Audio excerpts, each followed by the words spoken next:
Thanks for joining us on ntTV News at Noon. I'm Gabby Cardin.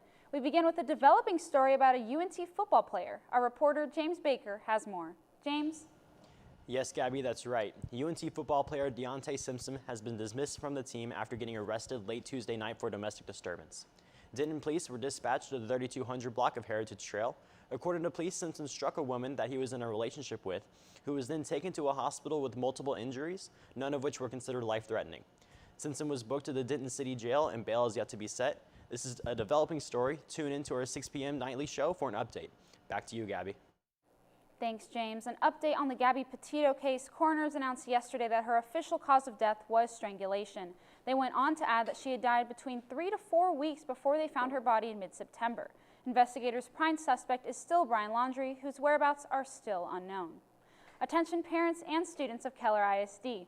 Starting November 12th, all students are to return to in-person classes, with the following week, November 15th through 19th, being a transition period. During this period, students will have the chance to familiarize themselves with the school's facilities and meet their teachers. District leaders had hoped they could continue the virtual learning, but the requirements to continue the program were so strict that it could no longer continue. Now, I know one thing I don't miss about in-person learning is having to check the weather before heading outside. This morning we had a little bit of rain, and obviously I was not dressed for it. Sydney, can you tell us what we can expect later on? Yes, Gabby.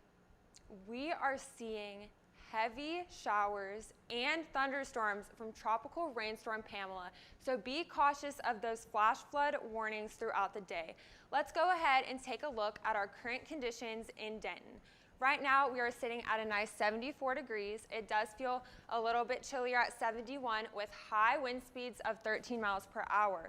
Looking into tonight's conditions, it will be 75 degrees and it will feel chillier at 73 with lower wind speeds of 9 miles per hour.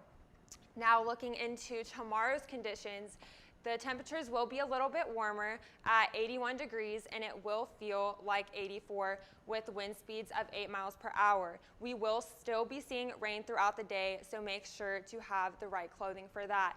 Make sure to tune back in later for our full weather forecast. Back to you at the desk, Gabby. Thanks, Sydney. A recall has been instated for baby food from the brand Parents' Choice. The FDA found high levels of arsenic in the product manufactured by Maple Island Incorporated. The brand was sold at Walmart both in-store and online, but thankfully no illnesses have been reported. If you have this product, please throw it away or go to your nearest Walmart for a refund. More information can be found on the FDA's website. While almost all adults in the U.S. are eligible to receive some form of the COVID-19 vaccine, children's ages 5 to 11 are preparing to join this group. State governors were notified of this by the White House this week in anticipation of Pfizer's emergency request approval in the following weeks. The White House has already purchased nearly 65 million pediatric doses for the 28 million eligible children. The FDA is set to meet later this month to discuss the emergency request, where it is anticipated to pass. While vaccines continue to expand their reach, Texas Governor Greg Abbott is set to shrink it for all Texans. CNN's Nick Watts has the story. In Texas, Governor Greg Abbott just doubled down. Now no one, not even private companies, can mandate COVID-19 vaccines for staff or customers. Vaccines, he says, must always be voluntary for Texans. New York City mandates vaccines for pro athletes, so the Brooklyn Nets just announced Kyrie Irving won't be playing. He could have played away games, but, says the GM, we will not permit any member of our team to participate with part-time availability. We don't like to be telling people what they need to do with regard to vaccines, but we know that mandates work. We've seen that they are working. They're working in schools, universities, and colleges. In Wisconsin, a mum whose son caught COVID is suing the school district, which will not mandate masks. She claims they're throwing students into a COVID-19 snake pit. I am just hoping that they will start masking and take some responsibility to keep our kids safe at school. And at a school board meeting in Virginia, I was sitting next to my healthy daughter's deathbed. She died 5 days after showing symptoms. her daughter Teresa was 10 years old. COVID is not over, no matter what people who have been standing up here have said. The average daily COVID-19 case count hasn't been this low since early August. The Delta tide on the ebb, but I think we still need to be careful through the winter. This is a winter pathogen. It'll continue to circulate. in colder weather for at least a few more months. The numbers are going down, but they're still abysmal. While we're going in the right direction, we're still not where we need to be in order to curb this pandemic. What do puppets and deep-fried food have in common? You can find those two at the State Fair. Those stories when we return. Hey, listen to my flow to save some H2O. This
Everyone knows about the Texas Ferris wheel at the State Fair, but there's another tradition that focuses on the food.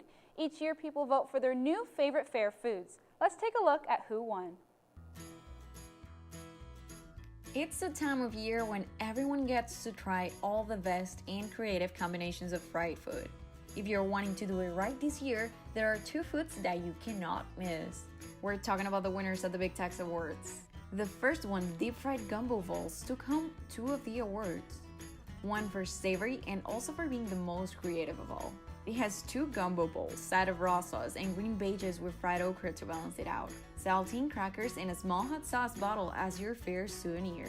It's only the second time a dish has won in 2 categories. Greg Parrish, the double winner, says it was created by his family. The team at the Gourmet Royale is now showing everyone why they are the best tasting savory winners.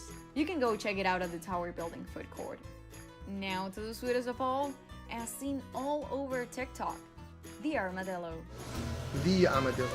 This is a cookie butter ice cream sandwich sprinkled with butter sugar. Actually, it's a semi-freddo. That's an Italian take on ice cream. That creator, James Barrera, drew the design himself for this Texas-sized armadillo shape. And this is not James' first rodeo. He's been serving delicious fried and sweet combos for 25 years. He was the first ever sweet category winner in the first edition of the Big Tex Awards back in 2005 for his fried ice cream. You can find the armadillo at the Barreras, located at the Funway.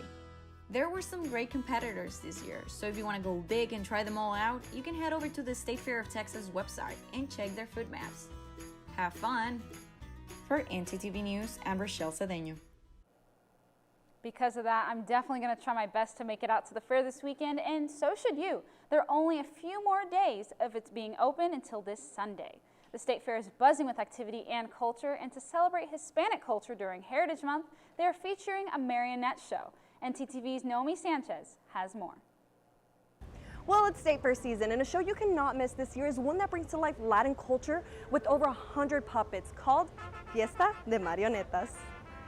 Located right in the middle of Fair Park, a beautiful combination of art and culture come together to bring audiences at the State Fair of Texas a touch of Latin heritage. Fiestas de Marionetas, first and foremost, it's a puppet show, and the puppets are string puppets, marionettes, puppets on strings, and they're all handmade. And the show was commissioned by the State Fair for the 2019 year, and that was to feature Latin American heritage, Hispanic heritage. What makes this show even more special is the variety of characters that are featured within every performance, turning this small stage into a celebration of diversity.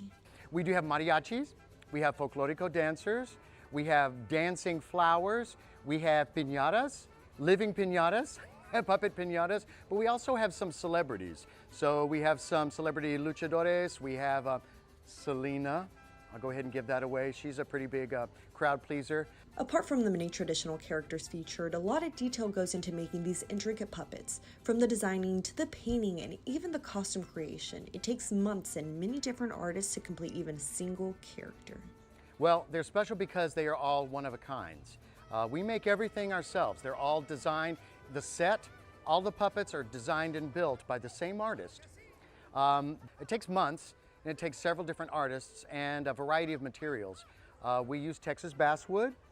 We use deep sea fishing line. It breaks all the time. We use oak, we use ash, and we also use rigid latex, like a really hard rubber for their faces, hands, and feet. So come along, grab a funnel cake or turkey leg and experience a show like no other. Located in this small village at the McDonald's Amphitheater, just down the road from Big Tex. Wow, Kent, this is truly an amazing piece of art. The puppets are so intricate. It's definitely a show people cannot miss here at the State Fair. But tell me, what is something you want our viewers to know about Fiesta de Marionetas? Oh, that you can come and see Selena any day of the fair. We have 4 shows a day, beginning at 11 and ending at 5 or 6, depending upon if it's a weekday or a weekend. Sounds good, guys. You have to come check it out. Honestly, what a wonderful way to celebrate Hispanic culture, and there are way more activities at the fair that y'all can check out. Some of them are indoors if you happen to go on a rainy day. This goes from the indoor petting zoo, indoor car races, and pig and goat races. So don't let the rain ruin your parade, as only 5 more days of the State Fair are left. They have administered over 250 COVID vaccines since the first day, and officials say there are around 100 shots on the first day specifically alone. The vaccine clinic is located behind Big Tex in between the tower and the Grand Building and operates from 10 a.m. to 6 p.m. And the best part, it's free. NASA has a new frontier, wildfire control. The space agency is now partnering with Silicon Valley to tackle one of California's largest natural disasters. CNN's David Louie has the story. A shift over 10 years in the making comes at a pivotal time for NASA as climate change redefines its mission and transition to commercialization. The agency's top 2 administrators, Bill Nelson, who conducted experiments aboard the space shuttle, and former astronaut Pam Milroy, believe NASA will make a difference in monitoring wildfires and managing response. What people don't realize is that NASA is the eyes in the sky right now. The satellites that we have on orbit looking at the Earth 24/7 are giving us the information that decision makers need about the changes in our planet. Aerial response has become critical as wildfires can explode by thousands of acres quickly. But as more aircraft and drones launch, NASA is trying to address the need for better air and ground traffic control systems, even when GPS or internet is lost. Congresswoman Anna Eshoo, who represents Silicon Valley, reacted to the briefing. This demonstration here and what's being worked on with the U.S. Fire Service, with CAL FIRE, is nothing short of extraordinary. NASA hardware and software are also monitoring drought as part of its climate change mission. If you're also an airline passenger, there's other good news coming out of NASA Ames. Have you ever been stuck on an airplane at the gate waiting to depart? NASA Ames showed off a ramp control tower simulator that manages aircraft gate departures so they don't end up burning fuel and generating emissions. It's designed to keep aircraft in motion, not idle. Pushed back from the gate onto the ramp, onto the taxiway, at the end of the runway, take off, not stopping. Think how much fuel you've saved. It's a new NASA for which moonshot projects have a climate change focus. At NASA Ames, David Louie, ABC 7 News. Now let's take it closer to home and focus on the temperatures here in North Texas. Sydney, what's it looking like for us?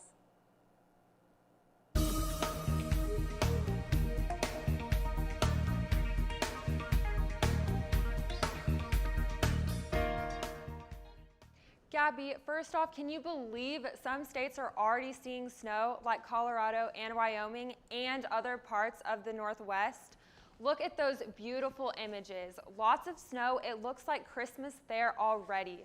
But here in Texas, we won't be seeing that anytime soon. You know what we will be seeing? Lots of rain throughout the next few days. We'll be seeing rain and scattered thunderstorms in the DFW area. Let's go ahead and take a look at our full weather forecast. So our current conditions across North Texas, we have temperatures between the 70 degree and 80 degree range. We can see that in McKinney, it is 83 degrees, and in Sulphur Springs, it is 82 degrees. And the chilliest point we have is in Bowie at 68 degrees. Now looking into our current conditions across the state, we can see that in Houston, it'll be 88 degrees, which is very warm. And then in Amarillo, it'll be 64 degrees. So if you are traveling, make sure you bring the right attire so that you are not prepared with the right things. So now let's go ahead and take a look at our 7-day forecast. We can see that there is going to be rain all day today and tomorrow. We're going to have a pretty clear weekend, but temperatures will drop with the low being at 40 degrees. The rain is expected to pick back up in Denton again toward the beginning of next week on Tuesday with a 30% chance of rain. That is it for our full weather forecast. Back to you at the desk, Abby. Thanks, Sydney. 10 years ago, a man named Steve Logan left his job in IT and bought a farm in Aubrey, Texas. Every year for the past 6 years, they've opened up their home to the public for their annual pumpkin patch. Down in Aubrey, Texas, just outside of Denton, Team Family Farms is opening up its gates to the public for their 6th annual pumpkin patch. Hi, I'm Scott Logan, and I play the character, the fun cowboy Tex here at my farm in Aubrey, Texas. This is the homestead of my wife and our 5 kids.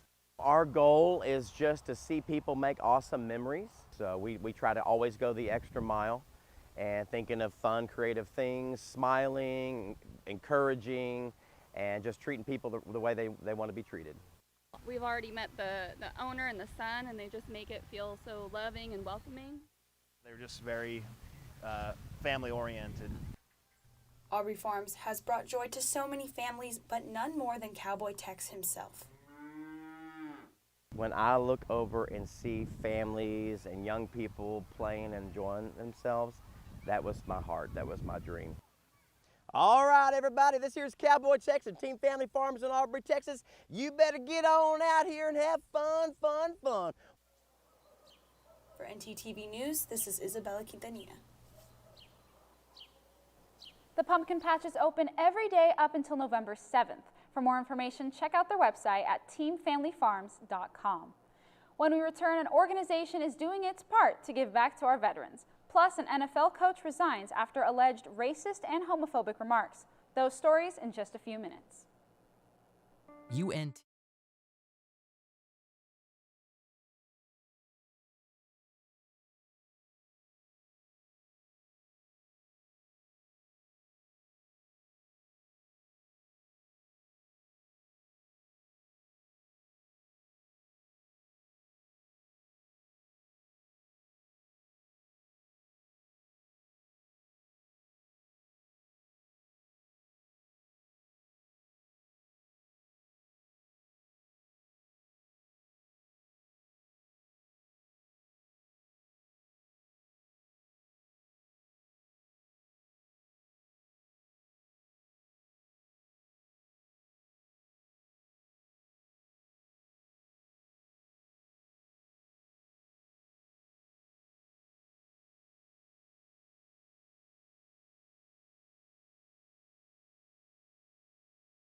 Our reporter Sydney Deshawn has more. Sydney, what do you have for us?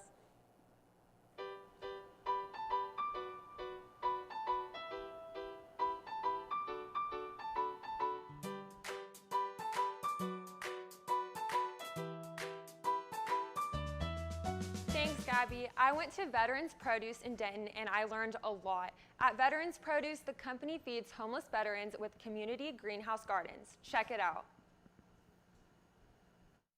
After years of serving their country, these veterans are rolling up their sleeves and giving back to their brothers in need by helping to feed homeless veterans. The brotherhood between veterans it's thick as blood, yeah, and so just because I'm retired doesn't mean I stop caring.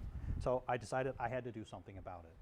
Veterans Produce was founded in 2018 by T.C. Beckett and Kenny Smith, who served in the military themselves and wanted to meet a need that many veteran resources tend to leave out. There's people that help with, mental health and PTSD and housing them and training them, but he didn't find anybody that was trying to help feed them.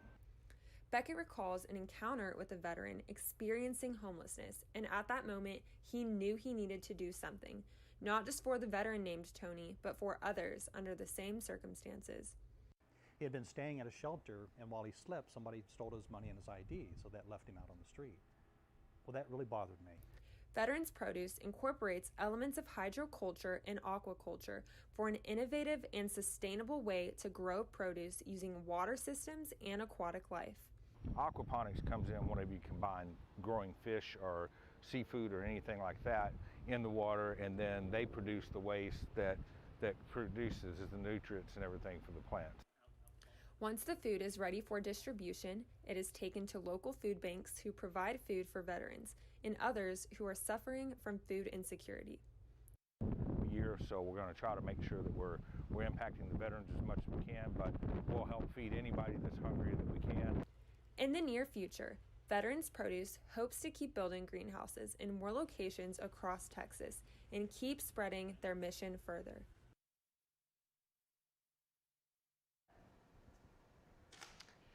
Veterans Produce is continuing to grow, and they are currently accepting all donations. To find out more, visit veteransproduce.org. Back to you at the desk, Gabby. Thanks, Sydney. And now a scandal from Vegas. Raiders head coach John Gruden was exposed for having racist, misogynistic, and homophobic comments and emails. Now he is stepping down from his position. Here's CNN's Coy Wire with more. Las Vegas Raiders head coach John Gruden resigning overnight after the New York Times and Wall Street Journal reviewed emails from Gruden that used homophobic, misogynistic, and racist language. Gruden announcing his departure in a statement writing, "I love the Raiders and do not want to be a distraction. Thank you to all the players, coaches, staff, and fans of Raider Nation. I'm sorry, I never meant to hurt anyone." John Gruden was homophobic. He was misogynistic. He was racially insensitive. John Gruden, he needed to resign. It's imperative that he did resign, and I'm glad that he resigned. The New York Times reviewed emails from Gruden from 2011 to 2018 while he was an ESPN analyst, where he used a homophobic slur while referring to NFL Commissioner Roger Goodell. The Times further reports Gruden, quote, denounced the emergence of women as referees, the drafting of a gay player, and the tolerance of players protesting during the playing of the national anthem. All of it obviously reaches critical mass very quickly to the point where either Gruden decided himself that there's no way out of this and has to resign, or he was pressured to resign. This is a pattern of behavior, apparently. There's a lot here, and it can't be rationalized. Last week, a Wall Street Journal report revealed an email sent by Gruden in 2011 where he used racist language while referring to the head of the NFL Players Association, DeMaurice Smith, during a contentious lockout over the collective bargaining negotiations. Gruden apologized. In a tweet, the Raiders owner Mark Davis said that he accepted the resignation. The special teams coordinator and assistant head coach for the Raiders, Rich Bisaccia, will be the interim head coach. While we already know football season is in session, some other sports are just getting started in the Dallas area. Our sports anchor James is here to fill y'all in. Thank you, Gabby. And yes, while the Rangers just had their season finale, Dallas sport fans can look forward to two teams starting up in the next couple weeks. And UNT soccer continues their dominance. More on that after the break.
The cooler weather coming across North Texas could not have come at a better time because the Dallas Stars are back. This will be the first normal season since COVID due to last season being played between divisions only with a geographically aligned schedule.